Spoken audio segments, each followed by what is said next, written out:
What is up, everyone? Welcome to State of the Realms, your weekly news for everything Camelot Unchained. I'm your host, Swiper, and today I'll be going over CU's weekly wrap-up for August 2nd, 2019. If you're new to my channel, welcome and thank you for stopping by. And if you're not new to my channel, thank you as well for coming by again. So, for these videos, I typically go over 5 of my top 10-ish items and 5 of my favorite questions asked. As always, I will not be covering everything that CU goes over in their streams because they're typically around an hour or like 45 minutes or so. So, if you're interested in their stream, I'll provide the link below. So, let's get started. Alright, starting with number 1. Tech and knockback. So it looks like knockback is getting some more attention this week. Complications were met when player movement was put into the equation. Luckily, it sounded like they were going to do some more work on this anyway, and it sounds like they're going to continue to work on this. Now, I know when they first reported this and they first started talking about it, they said they had like a first run at it and they said it was going to take some time to get right. So hopefully they're going to, continue to work on this and get it right for us in the near future. All right, number 2, tech and servers. So this is a pretty straightforward update. The team spent more time on switching their Microsoft servers over to Linux servers. It appears they converted the city-state memory library so that it is now compatible with the Linux servers. So overall, this is going to be cheaper for Camelot Unchained or City-State Entertainment, and also they may get more or better performance out of these Linux servers than if they were to stay with Microsoft. So overall, a big thumbs up for them and for us. All right, number 3, gameplay bug fixes. So the team fixed a bug with the Mjolnir's lightning shockwave ability. Basically, this ability was firing off more than what was intended, and they also addressed an issue with deflection. I think when characters that wielded melee weapons were getting hit, it was causing some type of like error spam, and I think that was causing some performance issues, so it sounded like they got that squared away. So what I like about this update is we know they're working on the support classes, and we know now, or we've known in the past, but we know now that like they're definitely still working on all the classes that are in the game. So what's really good about this is when these new classes come in, we know that they're not just focusing on the new classes and leaving out the old classes. They're working on both. So hopefully by the time all the classes are in, they won't have too much work left for, their older classes. All right, number 4, work in progress, new weapons. So another short but sweet update. The team has begun creating new weapons, including a new one-handed axe, a maul, which I actually had to look up because I'm an idiot and I didn't know what that was. And for anybody else that doesn't know what that is, it looks like an oversized like hammer. So it's actually pretty cool. I saw some like pictures, not of Camelot Unchained, obviously, but some just pictures, and it's pretty cool. And they are also doing another shield, I believe. So these items have already been sculpted, and they're getting a material pass next. So hopefully in the future, we will see this in the game. All right, and number 5, tech, character scale, and movement prototyping. So this was pretty funky, but kind of cool.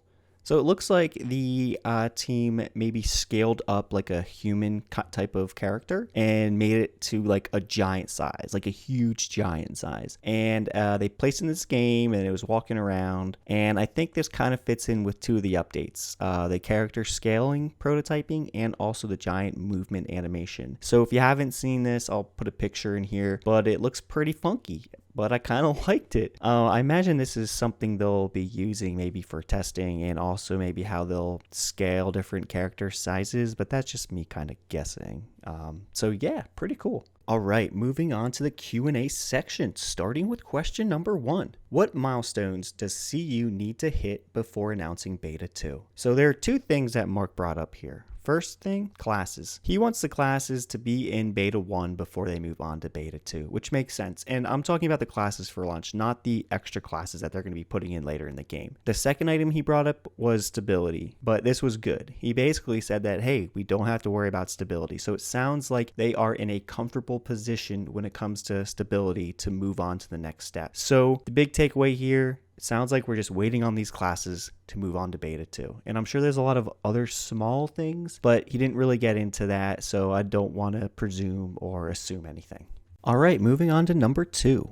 Can we get a general staff update? So Mark went over a couple different things here, so I'll kind of just briefly go over some of the topics he brought up. So first topic, he basically said that when he looks left, he sees new faces, and when he looks in another direction, he sees new faces. So that was a giant hint to us saying that they did recruit more people, and I am sure we'll hear about this further on down the line. All right, number 2. Sounds like they hired a new recruiter. So Mark makes mention that Camelot Unchained or City State Entertainment now has more recruiters actively looking for people than they ever did at Mythic. So that is definitely saying something. He also wanted to stress or made mention basically saying that they're pretty picky when it comes to selecting people. So it sounds like they're getting people through the door and they're making decisions, and it sounds like their decisions are not something they take lightly, which is good because they're a smaller company. So the best people that fit in with them just means it's going to work out best for them. It's going to work out best for us overall. So hopefully we continue to hear more about new recruits. I think they still need to fill engineer positions, but like he said before, that's an industry-wide problem, and they're hiring recruiters to try and get these engineers in and anybody else that they need. So let's just keep our fingers crossed. All right, question number 3. Are there any plans for epic quests that require effort from guilds? So first things first, this is going to be an RVR game. There really isn't going to be that PvE objective quest line style, traditional, whatever you want to call it in this game. You're not going to go talk to an NPC, go kill 5 things, collect it, and then bring it back. This is going to be an RVR centric game. Now, when you think of the depths, there's going to be obviously NPCs and bosses in there. So yeah, you're going to need some cooperation with a big group of people to go in there. You're going to need tanks. You're going to need healers. You're going to need all of that. So I think you could kind of count that for this. And also what I'm kind of expecting, and I'm not sure, but I'm expecting there's going to be other like little quests, like go kill this amount of the other race or the other realm. Help a caravan or something. Hopefully they'll have little things like that as well. But overall, I'm pretty sure there's going to be objective-like quests in this game. Just not your traditional PvE, talk to NPC, go do this, bring it back. All right, question number 4. How far until 24/7 testing? So Mark's response is not for a while. 24/7 testing is very expensive. They're trying to do what they can to avoid it at this moment, and their platform is on the cloud, so apparently that is super expensive. This is one of the main reasons why they're converting their servers from Windows to Linux, also to cut costs. They also talked about how they would need people to be monitoring the servers 24/7. So overall, it's very expensive, and at this point in time, I don't think it would necessarily even help them. I know they did say in the future that they will eventually get to that point. Now, I don't know if this is going to be beta 3 or maybe it's going to be closer to launch, but overall, we will get it, just not anytime soon. All right, last but not least, question number 5. What other options will CU have if they can't find the engineers needed? So this was a great question because this has been a topic of conversation for many weeks now and maybe even months. But overall, it sounds like CU is doing everything possible to make this happen.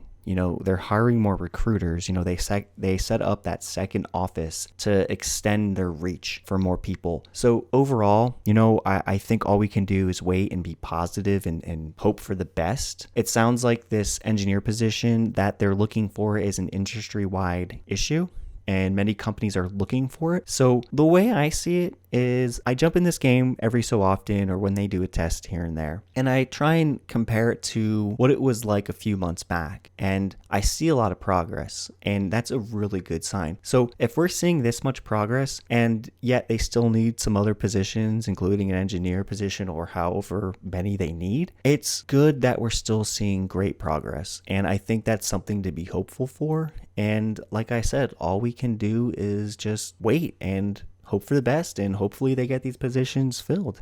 All right, everyone, that is going to do it for me today. 2 things I want to talk about before I head out. Number 1, If you are new to this game and you want to know how to support this game or even participate in some of the testing, check out this video I made. It goes over how you can support CU and how you can get involved in testing. Number 2, there's still time to submit your question to win a free Beta 1 key. If you're interested in participating, check out this video from last week, which you can find at the top of this video now. Other than that, everyone, thank you so much for stopping by. If you like this video, please hit the thumbs up. And if you want weekly updates regarding Camelot Unchained news, lore, and anything MMORPG greatness, please hit that subscribe button. And of course, you can follow me on Twitter or Twitch. Thank you so much. Enjoy the rest of your weekend. Peace out.